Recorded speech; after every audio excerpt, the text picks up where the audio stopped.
তো আমরা কিন্তু ওই দিক দিয়ে ঘোরাঘুরি করে কেবল কারের উদ্দেশ্যে যাচ্ছি। এই টিকিটটা আমি ওনাদের মেশিনে দিব, এই যে দেখতে পাচ্ছেন। তো দেওয়ার পরে আমরা আবারও সামনের রাস্তায় এগিয়ে যাচ্ছি। সামনে গিয়ে আবারও আমরা কেবল কারে উঠবো।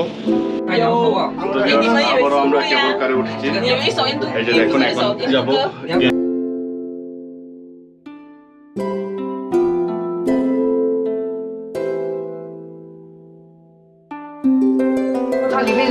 আমরা কিন্তু অলরেডি চলে এসেছি স্কাই এভিনিউতে। Welcome to Sky Avenue. শুধু যেমন আপনাদেরকে ওয়েলকাম জানানো হচ্ছে, তাই স্কাই এভিনিউতেও আপনাদেরকে ওয়েলকাম জানাচ্ছে, আমাদেরকে ওয়েলকাম জানাচ্ছে। তো আমরা কিন্তু চলে এসেছি, এখন নামবো স্কাই এভিনিউতে।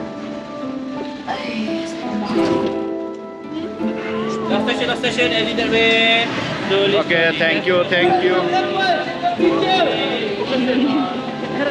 Sky Avenue station.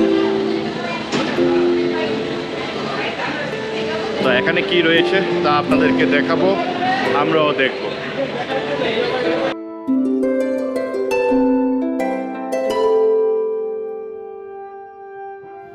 মালয়েশিয়ার পাহাড়ি চূড়ায় মেঘের ভেতরে লুকিয়ে আছে বিনোদনের এক অন্যরকম আলয়, Sky Avenue Genting Highlands. Shopping, খাবার আর লাইভ এন্টারটেইনমেন্টের পাশাপাশি এখানে আছে এমন কিছু ইনডোর রাইড যা পরিবার, বাচ্চা, শিশু কিশোর থেকে শুরু করে অ্যাডভেঞ্চার প্রেমী সকলকেই দারুণ আকর্ষণ করে। স্কাই এভিনিউ শপিং মলে রয়েছে বিশ্বের বৃহত্তম পাহাড়ি ক্যাসিনো, যা স্কাই ক্যাসিনো নামে পরিচিত। রিসোর্ট ওয়ার্ল্ড গেন্টিং হল দেশের একমাত্র বৈধ ভূমিভিত্তিক ক্যাসিনো এলাকা। স্কাই এভিনিউ মলে অবস্থিত স্কাই ক্যাসিনো হল মালয়েশিয়ার একমাত্র চালু থাকা casino.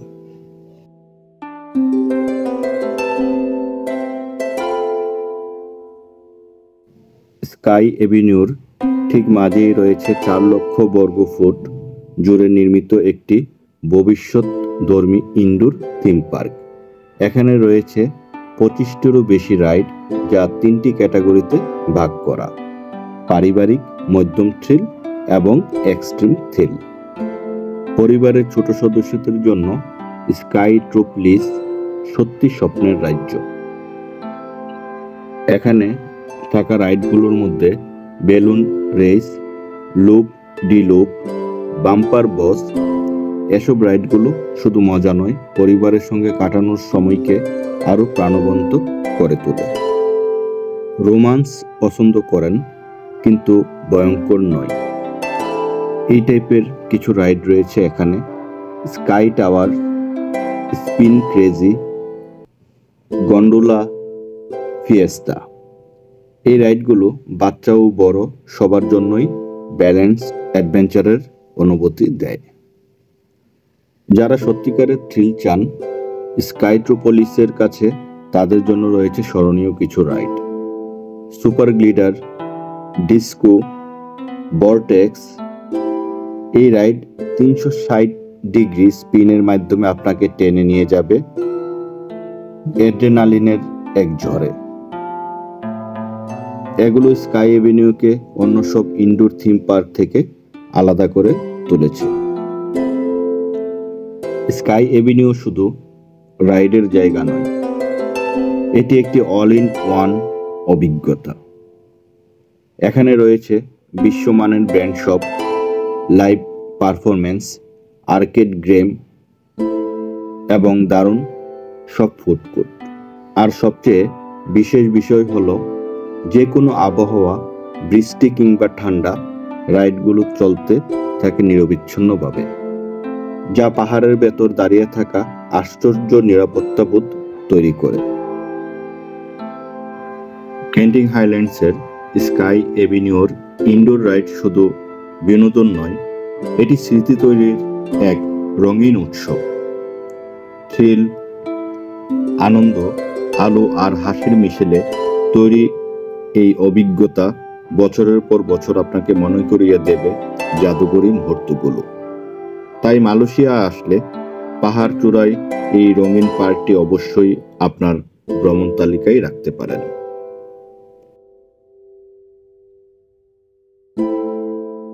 Genting open view resort, এখানে যাব স্কাই ভিউটা দেখার জন্য। তো আমরা কিন্তু আবারও গ্রেবে উঠেছি।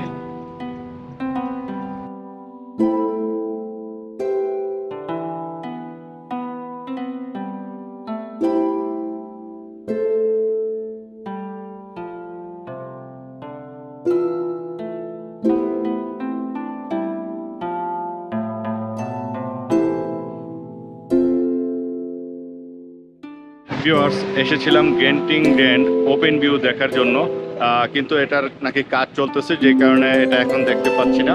তো আমার হাতে বাম পাশে দেখতে পাচ্ছেন হাইল্যান্ড হোটেল, এটাও কিন্তু খুবই উন্নত মানের 5 স্টার মানের হোটেল। আর আমরা তো যে হোটেলের সামনে থেকে আসছি গ্রেবে করে, সেটা হচ্ছে ওয়ার্ল্ড ক্লাস হোটেল। আর এটাও একটা হোটেল, এটাও মনে হয় হাইল্যান্ড হোটেলেরই একটা অংশ। দেখতে পাচ্ছেন ভিউটা দেখুন, হোটেলের সামনের অংশটা দেখুন, খুবই সুন্দর, খুবই সুন্দর। তো এখন সামনে কি রয়েছে সেটা দেখতে যাব আর আপনাদেরকেও দেখাবো। এদিকে কিন্তু প্রত্যেকটা জায়গায় কিন্তু খুব সুন্দরভাবে করা রয়েছে। আর এটা পাহাড়ের উপরে, এই যে মেঘ বৃষ্টির খেলা।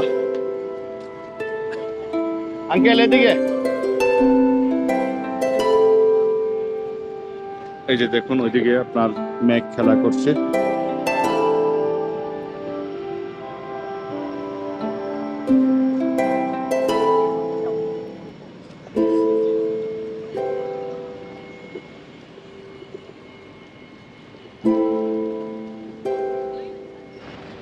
তো এখানে আসলে কিন্তু আপনার এই দেশের কাঁঠালের মতো, বাংলাদেশের কাঁঠালের মতো, কোরিয়ান না, ডুরিয়ান, এটার নাম হচ্ছে ডুরিয়ান, যেটা কিনা আমাদের দেশের কাঁঠালের মতো।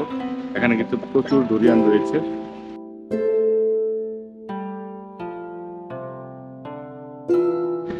তো ভিউয়ার্স, আবারও আমরা গ্র্যাব কল করে আঙ্কেল এন্ডি ফার্ম, মানে স্ট্রবেরি ফার্ম যেটা, সেটার উদ্দেশ্যে রওনা দিচ্ছি। তো এখান থেকে গ্র্যাবে করে আপনার 14 রিঙ্গিত দেখাচ্ছে। তো এই যে দেখুন কতটুকু আপনার ডাউন হিল, প্রচুর ডাউন।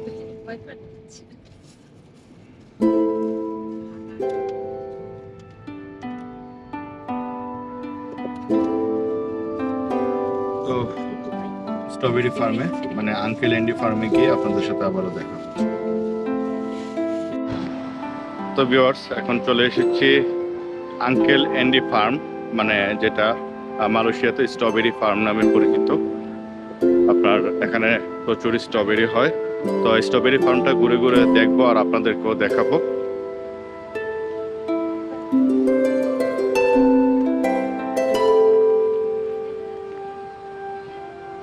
দেখতে পাচ্ছেন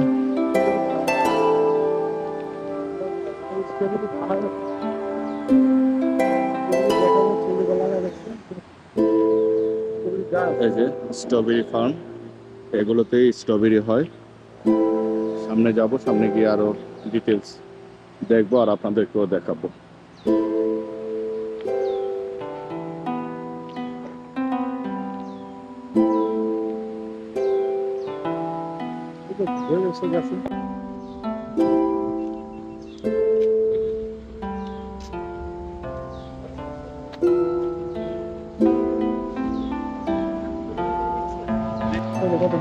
এখানে কিন্তু লেখা রয়েছে ফ্রি এন্ট্রি, এই যে দেখতে পাচ্ছেন।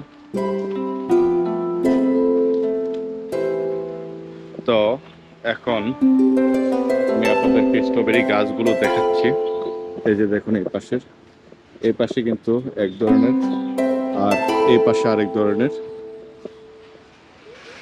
ওই যে দেখুন ওইগুলাতে কিন্তু ছোট ছোট স্ট্রবেরি রয়েছে, এই যে কতটুকু দেখতে পাচ্ছেন। তো স্ট্রবেরি গুলা কিভাবে হয় অনেকেরই প্রশ্ন ছিল। তো মালয়েশিয়াতে এসে কিন্তু স্ট্রবেরি বাগানটা আমি নিজেও দেখছি, আপনাদেরকেও দেখাচ্ছি। স্ট্রবেরি কিন্তু খুবই ছোট, আর এখানে নিয়ম হচ্ছে যে আপনার ভিতরে ঢুকতে গেলে 100 গ্রাম স্ট্রবেরি মিনিমাম নিতে হবে।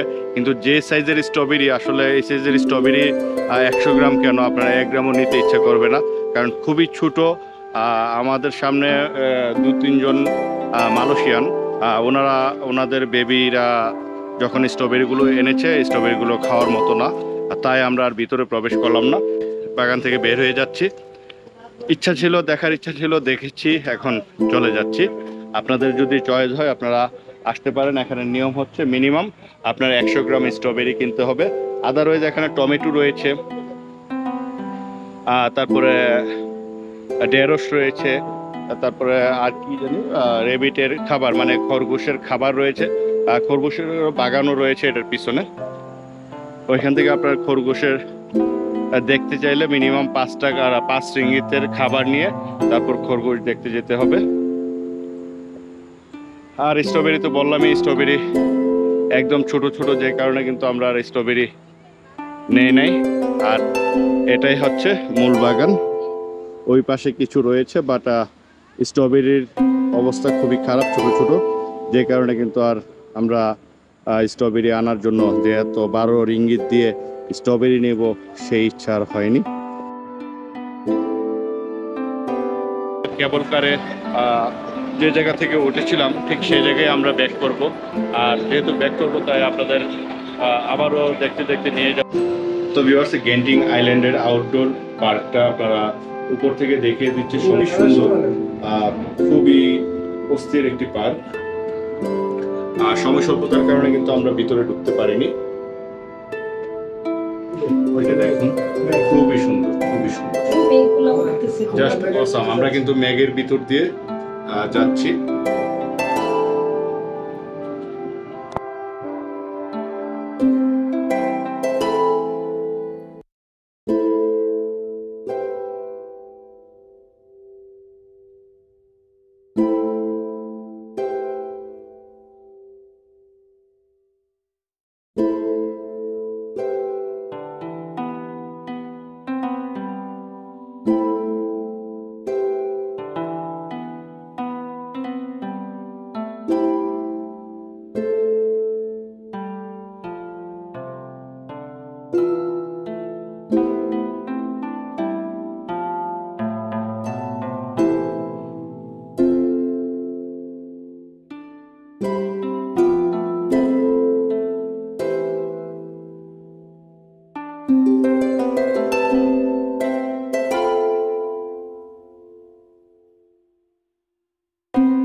আমরা কিন্তু কেবল কার থেকে নেমে গেলাম।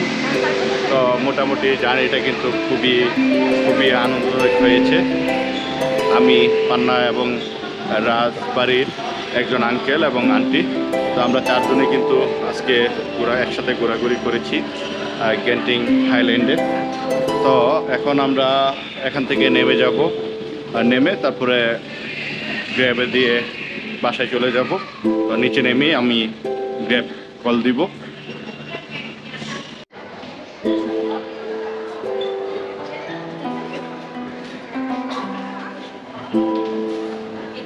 তো ভিউয়ার্স, এখানে কিন্তু প্রচুর চকলেটের একটি অনেক বড় স্টোর, এই যে ঠিক আমার পিছনে, এখানে কিন্তু প্রচুর প্রচুর চকলেট রয়েছে।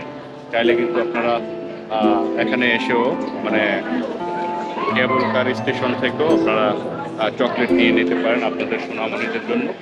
এই যে দেখুন কোয়ান্টিটি, এই যে দেখুন আপনারা ভিউয়ার্স দেখতে পাচ্ছেন হিউজ কোয়ান্টিটির চকলেট। ভিউয়ার্স, আমাদের গাড়ি কিন্তু চলে এসেছে 482। তো এখন আমরা গাড়িতে উঠে যাব, হোটেলে গিয়ে আপনাদের সাথে দেখা হবে। আর যাওয়ার পথে যদি কোনো রুট ভিউ থাকে সেটা আপনাদেরকে আমি দেখাবো। তো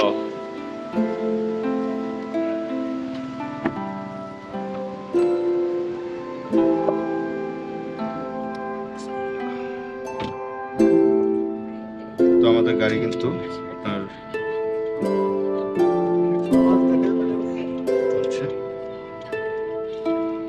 এটা FM 105 Continue for 600 meters, then go straight onto Genting 7 and Genting Highlands Highway.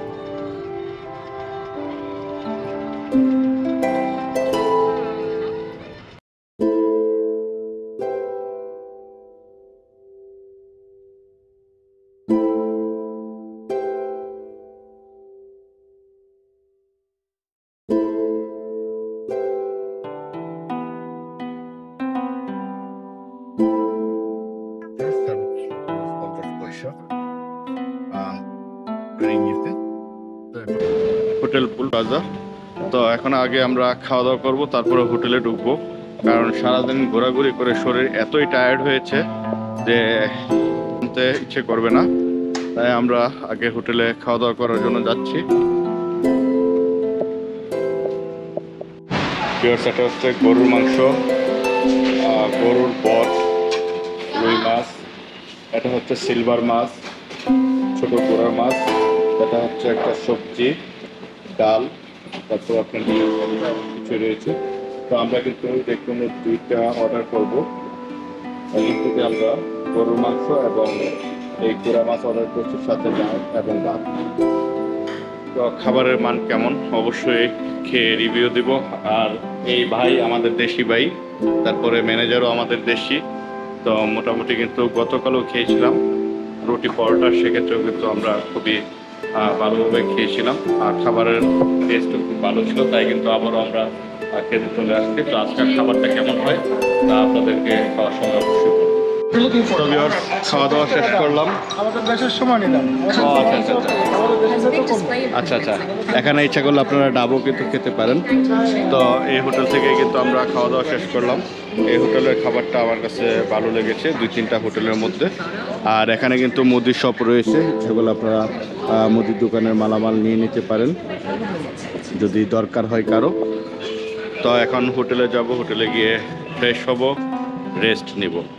তো আজকের ভিডিওটি এখানেই শেষ করছি। ভালো থাকুন, সুস্থ থাকুন, দেখা হবে নতুন কোনো ব্লগে, নতুন কোনো এপিসোডে, নতুন কোনো টপিকস নিয়ে। আল্লাহ হাফেজ, আসসালামু আলাইকুম।